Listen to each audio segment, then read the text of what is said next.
Salut à tous, aujourd'hui une vidéo imprévue pour faire quelques remarques sur l'affaire Zemmour, une affaire à mon avis significative des dérives de notre système. Vous en avez sûrement entendu parler dans l'actualité, Zemmour s'est mis l'ensemble du monde médiatico-politique à dos le week-end du 28-29 septembre, suite à un discours lors de la convention de la droite organisée par des proches de Marion Maréchal Le Pen. Alors qu'a-t-il dit dans ce discours d'une demi-heure ? Dans une première partie, d'une dizaine de minutes, il a commencé par se moquer du progressisme, qu'il a comparé à une religion, un messianisme sécularisé comme tous les ismes avant lui.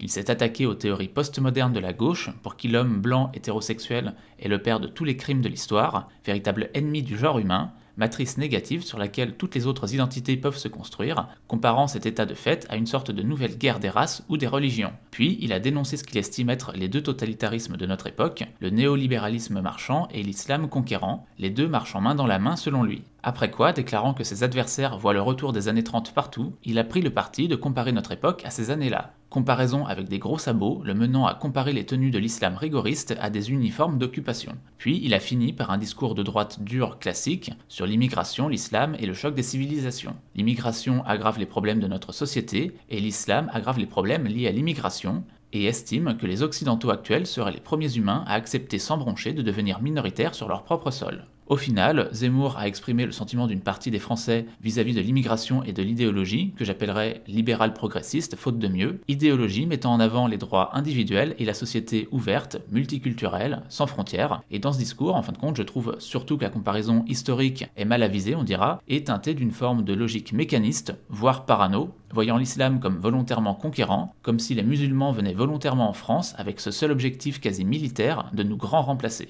Reste à savoir si ces déclarations sont le fond de sa pensée ou bien juste un effet de style. Mais pour le reste, son constat est un constat de droite classique. Les revendications dites progressistes deviennent de plus en plus grotesques, et l'affirmation que l'immigration massive d'une autre culture en France entraîne un sentiment de dépossession chez les autochtones. Ce discours a été diffusé en intégralité par LCI, et de l'extrême gauche au centre droit, ça a été le scandale, tout le monde a été choqué par les propos et leur diffusion en direct. Des journalistes de LCI ont demandé des comptes à leur direction, la Société des journalistes du Figaro, pour laquelle travaille Zemmour, refuse d'être associée à celui-ci et en gros demande qu'il soit viré pour avoir tenu des propos de droite. Le journal Le Monde, lui aussi, a sonné la charge et déclare dans son éditorial du 1er octobre que Zemmour doit être traité comme un délinquant et un criminel. Le 2 octobre, le parquet a ouvert une enquête pour incitation à la haine, et Libé, de son côté, fait paraître une pétition contre l'islamophobie qu'il faudrait assimiler à un racisme. Le 3 octobre, RTL annonce l'arrêt de la collaboration avec lui, et suite à des pressions de diverses organisations antiracistes sur des entreprises, celles-ci ont renoncé à diffuser des pubs avant les émissions auxquelles Zemmour doit participer, espérant ainsi faire pression sur CNews, où il doit officier quotidiennement à partir du 14 octobre. Voilà où en est la situation aujourd'hui. Toute cette vague de protestation s'est faite sur le mode de l'indignation morale, comme si les idées libérales progressistes allaient de soi, et les attaquer relevait du crime. Sphère médiatique, sphère politique, sphère associative, sphère judiciaire, tous veulent faire taire Zemmour et l'avouent, ils ne sont pas là pour contre-argumenter, expliquer autrement le sentiment d'invasion, de dépossession, ou même pour expliquer leur progressisme, mais pour empêcher les idées de Zemmour d'avoir accès à une tribune médiatique. Il faut dire que contester les propos de Zemmour politiquement impliquerait de se pencher sur la réalité, sur les chiffres, qui tous décrivent la même réalité, à savoir la faillite du système défendu par l'axe libéral progressiste. Hollande le disait en off lorsqu'il était président, Gérard Collomb l'a dit lors de son départ du ministère de l'Intérieur, même des journalistes du Monde ont été obligés de l'admettre à travers des livres. Il y a aujourd'hui deux peuples en constitution en France qui se regardent en chien de faïence et qui bientôt seront peut-être en concurrence pour le leadership politique. Tout débat sérieux avec ou sur Zemmour impliquerait de parler de la réalité, de sortir des chiffres, donc de contester l'échec de la société ouverte, multiculturelle, que les libéraux et les progressistes nous vendent depuis les années 80. Alors, pour ne pas avoir à faire face à leur échec, il est plus simple de sortir du champ démocratique, où il faut débattre, et de se placer sur le terrain de la morale, où il faut juste excommunier. Mais quand on exclut Zemmour du champ démocratique, on exclut au passage au minimum 10 millions d'électeurs, soit ceux qui ont voté pour Marine Le Pen au second tour en 2017, soit tout de même un quart de l'électorat. C'est le prix à payer pour continuer à fermer les yeux sur l'échec de leur projet de société. Et du coup, cette affaire entre en résonance avec une question que je me pose depuis un certain temps. Est-ce que notre démocratie libérale n'est pas en train de se transformer en régime libéral? Alors, quelle différence entre les deux? Eh bien, la démocratie libérale est un système politique pluraliste dans lequel les opinions s'expriment librement sur le marché des idées. La démocratie libérale ne reconnaît pas de bien et de mal et en théorie permet à toutes les opinions de s'exprimer. Le libéral accolé à démocratie caractérise le fonctionnement et pas l'idéologie du système.